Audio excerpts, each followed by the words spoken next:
ಮಧುಶ್ರೀ, ಈ ಒಂದು ಪ್ರದೇಶದಲ್ಲಿ ನಿಜಕ್ಕೂ ಕೂಡ ಇಲ್ಲಿ ಮನೆಗಳಿತ್ತ ಅಥವಾ ಊರಿತ್ತ ಅನ್ನುವಂಥದ್ದು ಕೂಡ ಪರಿಸ್ಥಿತಿ ಕಾಣಿಸ್ತಾ ಇಲ್ಲ. ಯಾಕಂದ್ರೆ ಅಷ್ಟರ ಮಟ್ಟಿಗೆ ಭೂಕುಸಿತ ಆಗಿರುವಂತೆ, ಅಷ್ಟರ ಮಟ್ಟಿಗೆ ಮನೆಗಳು ಕೂಡ ಕೊಚ್ಚಿ ಹೋಗಿರುವಂಥದ್ದು. ನನಗೆ ಆ ದೃಶ್ಯದಲ್ಲಿ ತೋರಿಸ್ತೇನೆ. ಈಗ ರಕ್ಷಣಾ ಕಾರ್ಯ ನಡೀತಾ ಇರುವಂಥದ್ದು ಅಂದ್ರೆ NDRF ಮತ್ತೆ SDRF ಮತ್ತೆ ಸೇನಾ ಹೆಲಿಕಾಪ್ಟರ್ ಮೂಲಕ ರಕ್ಷಣಾ ಕಾರ್ಯ ಕೂಡ ನಡೀತಾ ಇರುವಂಥದ್ದು. ಈ ಒಂದು ಪ್ರದೇಶದಲ್ಲಿ ನಾನು ತೋರಿಸ್ತಾ ಇದ್ದೀನಿ.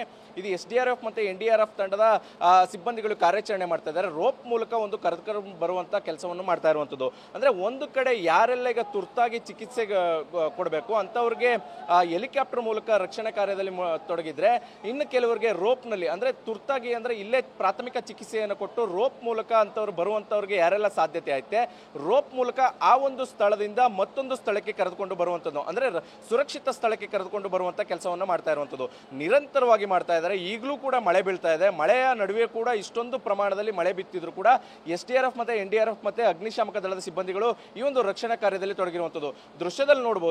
ಎಷ್ಟು ಜನ ನಿಂತಿದ್ದಾರೆ ಅಂದ್ರೆ ಅವರೆಲ್ಲರೂ ಕೂಡ ಈಗ ಬೇರೆ ಕಡೆಗೆ ಶಿಫ್ಟ್ ಮಾಡಬೇಕಾಗುತ್ತೆ. ಸುಮಾರು 350ಕ್ಕೂ ಹೆಚ್ಚು ಮನೆಗಳು ಈ ಒಂದು ಪ್ರದೇಶದಲ್ಲಿ ಇತ್ತು ಅಂತ ಹೇಳ್ತಾ ಇದ್ದಾರೆ. ಅದರಲ್ಲೂ ಕೂಡ ಸುಮಾರು 1000ಕ್ಕೂ ಹೆಚ್ಚು ಜನರು ಈ ಒಂದು ಪ್ರದೇಶದಲ್ಲಿ ವಾಸ ಮಾಡ್ತಾ ಇದ್ರು. ಅದರಲ್ಲಿ ಸುಮಾರು 90ಕ್ಕೂ ಹೆಚ್ಚು ಜನರ ಮೃತದೇಹಗಳು ಪತ್ತೆಯಾಗಿದೆ. ಸುಮಾರು 600 ಜನರ ಈಗ ರಕ್ಷಣೆ ಕಾರ್ಯದಲ್ಲಿ ರಕ್ಷಣೆ ಮಾಡಿರುವಂಥದ್ದು. ಅಂದ್ರೆ ಇನ್ನೂ ಸುಮಾರು 300ರಿಂದ 350 ಜನರು ಸಿಗಬೇಕು ಅನ್ನುವಂತ ಮಾಹಿತಿಯನ್ನ ಸ್ಥಳೀಯರು ಕೊಡ್ತಾ ಇದ್ದಾರೆ. ಆದ್ರೆ ಎಕ್ಸಾಕ್ಟ್ ಆಗಿ ಎಷ್ಟು ಜನರು ಮಿಸ್ ಆಗಿದ್ದಾರೆ ಅನ್ನುವಂತ ನಿಟ್ಟಿನಲ್ಲಿ ಯಾರಿಗೂ ಕೂಡ ಮಾಹಿತಿ ಇಲ್ಲ. ಅಂದ್ರೆ ಒಂದಷ್ಟು ಜನರು ಕನ್ನಡಿಗರು ಕೂಡ ಇದ್ದಾರೆ. ಯಾಕಂದ್ರೆ ಈ ಒಂದು ಪ್ರದೇಶ ಏನಿದೆ ಟೀ ಎಸ್ಟೇಟ್ ಪ್ರದೇಶ ಆಗಿರುವಂತದ್ದು.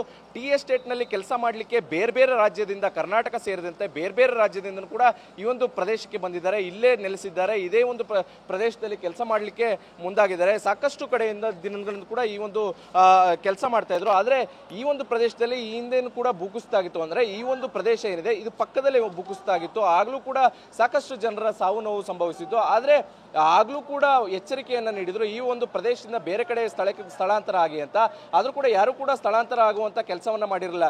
ಈಗ ಕಳೆದ 1 ತಿಂಗಳ ಹಿಂದೆ ಕೂಡ ಇದೇ ರೀತಿಯಂತ ಮಾಹಿತಿಯನ್ನ ಕೊಟ್ಟಿರ್ತಾರೆ ಇವರಿಗೆ. ಈ ಒಂದು ಪ್ರದೇಶದಲ್ಲಿ ಭೂಕುಸಿತ ಆಗುವ ಸಂಭವ ಇದೆ, ಸಂಭವ ಇರುವ ಕಾರಣಕ್ಕೋಸ್ಕರ ಬೇರೆ ಸ್ಥಳಕ್ಕೆ ಸ್ಥಳಾಂತರ ಆಗಿ ಅನ್ನುವಂತ ನಿಟ್ಟಿನಲ್ಲಿ ಒಂದು ಮಾಹಿತಿಯನ್ನ ಕೊಟ್ಟಿರ್ತಾರೆ. ಆದ್ರೆ ಯಾರೂ ಕೂಡ ಈ ಒಂದು ಪ್ರದೇಶದಲ್ಲಿ ಹೋಗಿರಲಿಲ್ಲ. ಯಾಕಂದ್ರೆ ಬೇರೆ ಪರ್ಯಾಯವಾದ ಸ್ಥಳ ಇಲ್ಲದ ಕಾರಣಕ್ಕೋಸ್ಕರ ಇದೇ ಒಂದು ಸ್ಥಳದಲ್ಲಿ ವಾಸ್ತವ್ಯನ ಹೂಡಿರ್ತಾರೆ.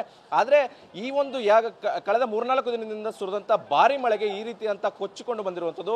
ಇಡೀ ಮುಂಡಪ್ಪಾಡಿ ಅನ್ನುವಂತ ಒಂದು ಗ್ರಾಮ ಏನಿದೆ ಆ ಗ್ರಾಮಕ್ಕೆ ಹೋಗ್ಲಿಕ್ಕೆ ಸಾಧ್ಯವಾಗದಿರುವ ಕಾರಣಕ್ಕೋಸ್ಕರ ಅಂತದನ್ನ ಈ ಒಂದು SDRF ಮತ್ತೆ NDRF ತಂಡದಿಂದ ರಕ್ಷಣೆ ಮಾಡುವಂತ ಕೆಲಸವನ್ನ ಮಾಡ್ತಾ ಇರುವಂತದ್ದು. ಸದ್ಯಕ್ಕೆ 600ಕ್ಕೂ ಹೆಚ್ಚು ಜನರನ್ನ ರಕ್ಷಣೆ ಮಾಡುವಂತ ಕೆಲಸದಲ್ಲಿ NDRF ಮತ್ತೆ SDRF ತಂಡದ ಸಿಬ್ಬಂದಿಗಳು ಮಾಡಿರುವಂತದ್ದು.